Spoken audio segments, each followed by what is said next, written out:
Hello everyone, this is Hadrian. Thank you for watching. Let's play some more Civilization 5 in our tutorial. And while we've been rampaging through Poland's territory here, it turns out there have been some interesting developments elsewhere on the map. We all remember Hiawatha, right? This alternate history where the Native Americans actually control all of America up to 1972 AD. Well, they've actually started colonizing Australia. We mentioned a while back that, Australia hadn't been colonized yet. They have not one, not two, not three, but four cities in the area. And also, Maria is starting to move down as well, so they could be heading for a land war over Australia. I'm not too concerned about it. I'd rather keep my distance at this point. I think we've captured a lot of territory and can now move towards one of the more pacifist type victories, maybe diplomatic victory or maybe a science victory. I'm not locked in for which one I'm going for. We're probably we're most likely to get a science victory at this point. We're 108 turns away from just a time victory, so I think we're likely to win the game before then via another means. But I could be proven wrong there. So I did also notice that just in the process of setting up all these new cities, I haven't set everything here to production focus. And in some cases, like Krakow's, it's not making too big of a difference. But definitely making a difference in Warsaw. Not much of a difference at all in Poznan, just to show you again how much this bar changes when I switch back and forth between default and production. Not a whole lot more production going in this turn, but here's to hoping it will improve. I'm gonna go ahead and put Neapolis on production focus. It was on food focus earlier, just to help the city grow. But again, all right, this is Setia. They only have 2 citizens, so we're gonna keep it on default focus. Rome is set to production focus. I'm going to set Rome to food focus just because I want Rome to grow faster. Rome is still one of my smaller cities. It's smaller than Neapolis, Arpinum, Antium. It's just unacceptably small. So we're going to try and get it to grow a little faster. And last but not least, let's have a look at our technologies. Actually, that's not last but not least. We have a few more things to go over as we start this episode. I don't know what I'm talking about. But yeah, let's go ahead and research radar. This gives us some really cool units. The bombers and fighters will be upgraded to be more modern. The paratrooper will be given to us, so we actually have the ability to fly troops in at will to areas that we're invading. Not likely to happen anymore unless Poland gets mad and strikes back at us. The airport is one of the coolest things in the world. This really, not only does it, as you can see, increase the air unit capacity from 6 to 10 because there's more places to store planes, and it also helps, as you can see, with tourism, but it gives you the ability to airlift units all around the map, just based on their proximity to airports. It's really cool. It functions just like you would expect it to function. Oh, we didn't look at our notifications there. Oh well. The notifications were that a new spy had been recruited, but I think we assigned them a task in the last episode, and that Maria is building Prora somewhere. Prora is an equivalent to the Kremlin, an equivalent to the Statue of Liberty. You have to have a certain ideology in order to build it, so it's not a wonder that we're necessarily worried about. Oh look, that we have gold in our territory now. That's nice. Our borders near our new Polish city that we captured, Poznan, just expanded, and we now have access to that gold. So we're going to need to improve that tile pretty soon. Let's take this. We're just going to... That caravan's just going to renew its trade route. This battleship, I'll have it on alert status. This worker, go ahead and construct a pasture there. That's no problem. Aratium. Let's build a military base in Aratium. We're doing very well in the international games. We're 2/3 of the way through the project, and we've already contributed almost 1,000 production. Maria is secretly plotting against Casimir III. Let's tell him. Maybe that'll help improve his opinion of us after we invaded so much of his territory. Hey man, let's be friends now that we've taken 3 of your cities, including your capital. The Maya are now the ally of Prague. Alright, so the Maya have actually supplanted our influence over Prague. We're going to have to fix that right now. Almost to turn 400. Things are going quite well. I outputted a bunch of half episodes yesterday. I hope you guys enjoyed those. Well, not as you're watching this, it's not yesterday, but for me it was yesterday. So hopefully those have been helpful to some of you. Okay. I'm going to go ahead and send this worker down to that gold. We need to improve that gold resource ASAP. We have access to gold, but the more gold, the better. Yeah, we're definitely going to build a seaport to get that extra production from sea resources work by this city, because Neapolis has so much population. Let me show you, by the way, what a big city looks like citizen-wise when it's working. I mean, you can just see citizens everywhere. So all of these tiles that are working sea resources... well, does this count as a sea resource? Hang on. It's a coast resource. That's an ocean resource. So yeah, I think that counts as sea. It's just they use a different word to refer to it. But yeah, all of those citizens that are working those areas will actually provide a bonus based on this seaport in just 2 turns. So that'll be cool. That will be cool.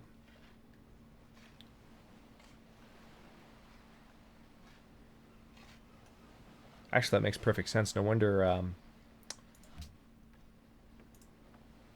Neapolis is so huge. It was on food focus for such a long time, right? City of Setia now has 3 citizens. You know what that means? Production focus. Oh, that was a nice jump. That's good. So again, the nice thing about having built Setia is that... Alright, so she's completed Prora. The nice thing about having built Setia is we now have just this complete control. I wish I could zoom in on this map, but I can't. We have complete control over Europe, really, with the exception of Singapore, which we could conquer if we wanted to. We completely surround them territory-wise. But, you know, there's other city-states in our area, and having Singapore nearby is pretty helpful. So I waited a turn deliberately because I knew we were going to be above 1,000 gold. So let's give Prague 1,000 gold, and once again, we are allies with Prague. You jerks, trying to take them from us. That's what you get. Alright, we're going to keep trading with Cape Town. I'm pretty happy with all of our trade routes. Don't really feel the need to change any of them at this point.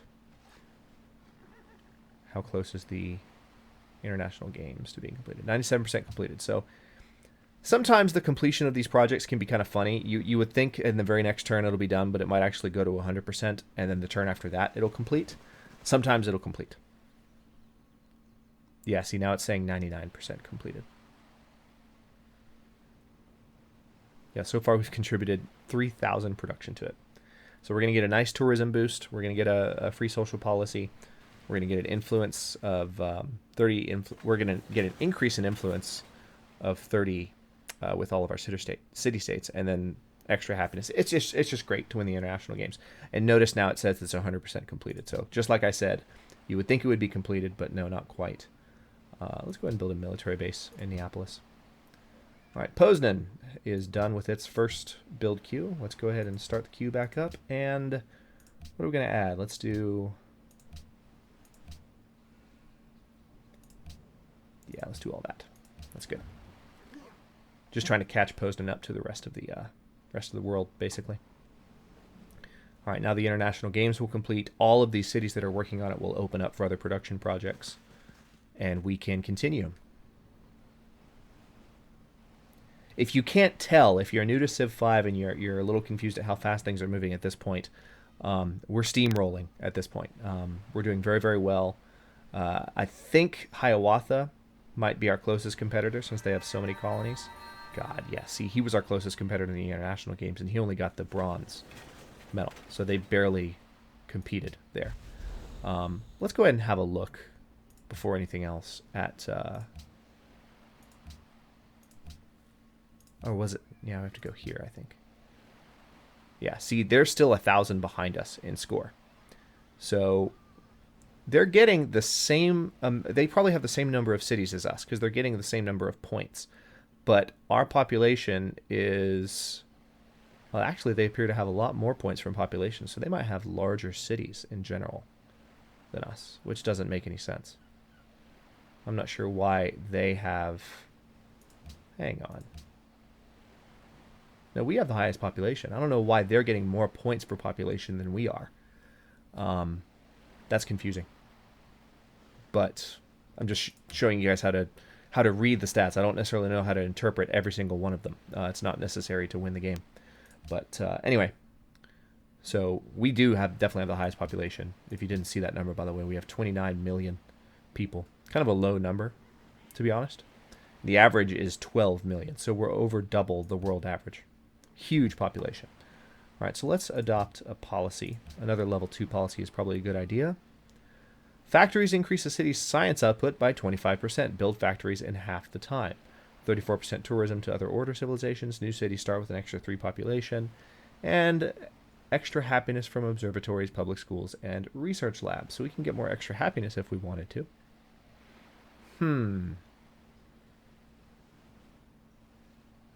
Yeah, let's go ahead and do that, because that's going to give us even more culture. So we're up to 81 happiness, which is just insane. This is why it's great when you reach ideologies, because you just have everything you need. It's fantastic. All right, we're going to go ahead and build an arsenal in Rome. Make sure that city is nice and fortified. We'll build a...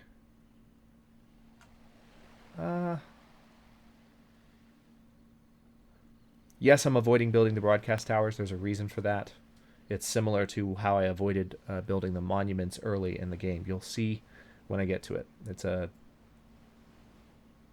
I mean, at this point, I could probably build it anyway. It's not going to hurt anything. Yeah, that's my best choice, actually. I'll just go ahead and build broadcast tower because there's nothing else that I'd rather have built first. All right, we'll go ahead and set up a seaport in Ravenna for that extra production bonus. You saw that from the seaport in Neapolis.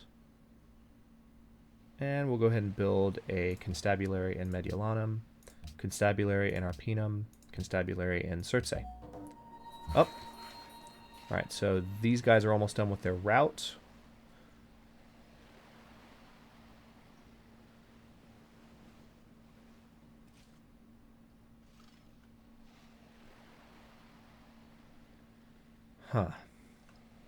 What I'm going to do, I'm going to bring a worker down to Arpinum. It's only going to take him 4 turns to get there from Vatican City.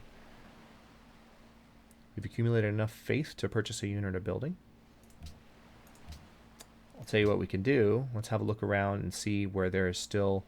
Yep, we need to use an Inquisitor on Warsaw.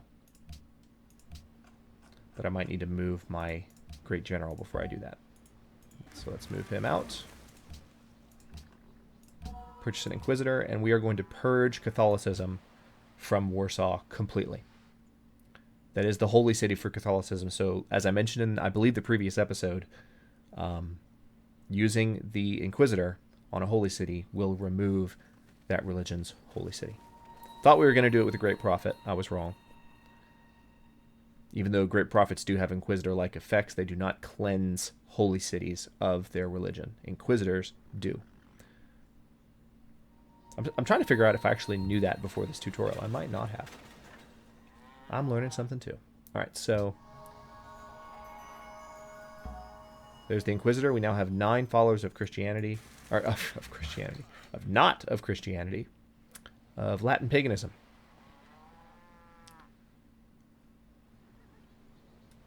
All right, we've got some more building to do up here. Definitely a lot of unimproved tiles. I'll build a police station in Arpinum. Seaport in Vatican City, definitely. We'll get that extra production. Rome is about to grow to size 19. So hopefully that the food focus in Rome will help it catch up a little bit. I have more than enough production buildings in Rome that are helping it still produce very, very fast. So I'm not concerned about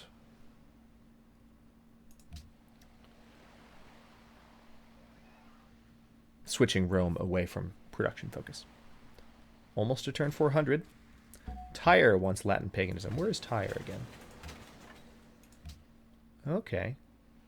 So you want me to bring a prophet over to you? I could do that. I don't think I will right now, but I will soon. All right, let's go ahead and build a police station in Mediolanum.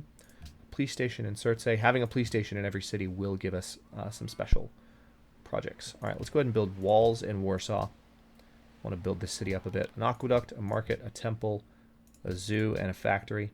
Actually, let's do the factory after the market. Actually, can I purchase the factory? Nah, it costs 1,000 gold. Don't quite have that much. All right, so let's put Sargon back to sleep. He's our great general that we have in Warsaw. Resume the trade route with Vancouver. We have a couple of great engineers. I need to upgrade. No. See, the game literally, that I've mentioned this before, it's one of my annoyances with Civ 5. The game literally took me away from what I was doing when it was ready to point out a new objective. I like that Civ 5 guides you to everything and doesn't let you forget that you have basically things to do, but sometimes it can be annoying to be pulled away from something. But anyway, I wanted to upgrade that unit. I feel like I was saying something else, but that the game distracted me. Oh well. Oh yeah, I have great engineers in one city. I thought I had another one too, but I just have the one, which is fine. Ooh, our culture might jump right here. It's going to go from 523 to... Let's see how much it jumps when this broadcast tower finishes. From 523 to... Drum roll, please. 534. Cool. All right, so check it out. Rome now has by far the highest amount of tourism output in the game, which is awesome. You know, just by building all of... I mean, I know I've talked about tourism in the tutorial, but note that I really haven't tried at this point. I've just built things that are highly conducive to tourism. I've made sure to build the hotel. Rome has a lot of culture output because of its wonders, so those things are working together to produce a lot of tourism. All right, so we've researched radar. That's good. I'm going to upgrade that infantry again. Now we're going to start upgrading some bombers.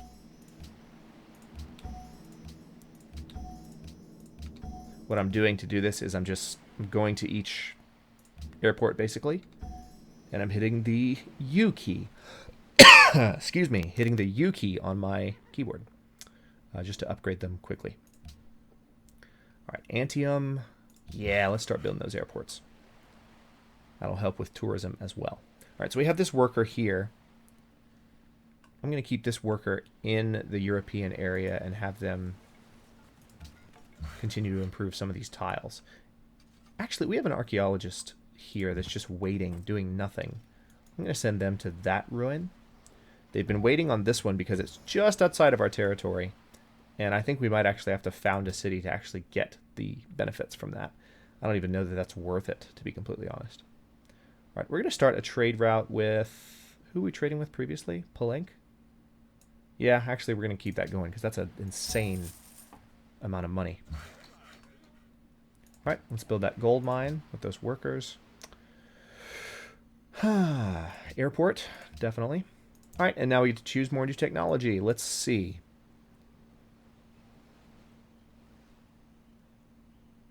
Yeah, let's go ahead and research atomic theory so that we can have access to nuclear weapons. I doubt we'll use them in this tutorial. It would be fun to use them, but at this point, I think things are mostly okay. Oh, wait, I had that worker there for a reason. My bad. I'll bring them back down the next turn. What I'm going to do with that worker, if I didn't say so... All right, so there's the other...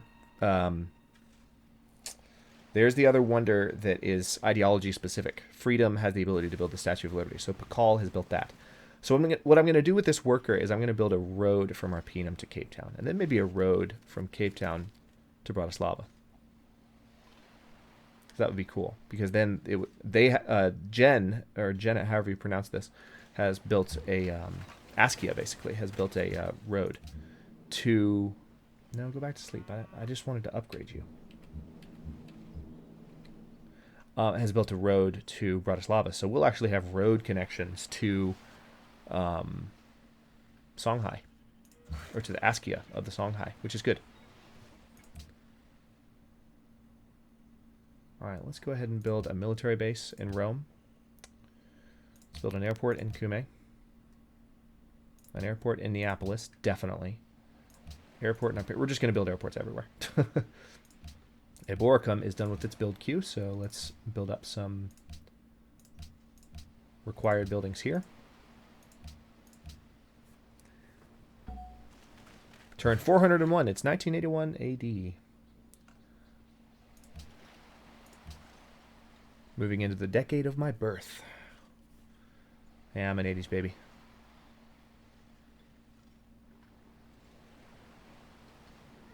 Let's see. Oh, for a second I got excited because I saw that icon and it looked like the International Games icon. So I was like, oh, sweet. We're about to win the International Games. And I remembered we already won it. Oops. Oh, well. I'm so tempted to conquer Singapore. But they give us happiness. Oh, good. We have a great engineer. Where's the great engineer born? In Cumae. Good. We're going to leave them there. They can just be there to build wonders when they're ready. This worker is going to build a road up to... Where are you going? Oh, I see what they're going to do. Rather than building from Rapino to Cape Town, they're going to build a road from here to here. That makes sense. Okay, from there to there, rather. All right, cool. Well, on that note, I'm going to go ahead and cut this episode here, and in the next episode, we will continue to build these airports, get a lot of tourism. We might even get a cultural victory in this tutorial, because I just feel like pretty soon we're going to have just insane amounts of influence. I mean, look, we're generating 500 culture every turn, and we're not in a golden age. Speaking of golden ages, we're going to be in a golden age in... Let's do the math. Looks like about 6 turns. So, yeah. Lots going on. Game's going very well. Let's have a quick look before I end the episode, actually, at diplomatic opinions, how everyone feels about me. All right, Askia is... They're not friendly with us anymore. They're neutral. And everyone else is guarded. So...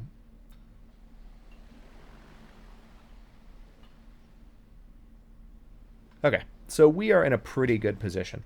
We'll have a look at the victory progress perhaps next episode, but I think we looked at it last time too, so I don't want to dwell on that too much. Thanks very much for watching, guys. If you enjoyed the episode, don't forget to like the video and subscribe to the channel. I upload new episodes in Civilization V's tutorial every day at noon Eastern Daylight Time, which is GMT-4.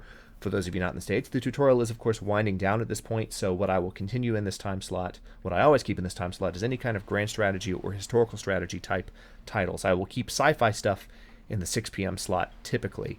There might be some overlap because Stellaris is coming out, and that's sci-fi, but it's also grand strategy, so, that might be kind of a... It fits in both slots, but I'm getting ahead of myself. We're talking about Civ for now. But yeah, I definitely do historical or grand strategy stuff in this slot going forward, so hope you'll stick around for that after the tutorial is over. As always, comments are always welcome. If you have questions, please let me know so I can at least address them in comments or possibly do a half episode to flesh out the tutorial even more for future audience members. Thanks again very much for watching. I'll see you guys next episode.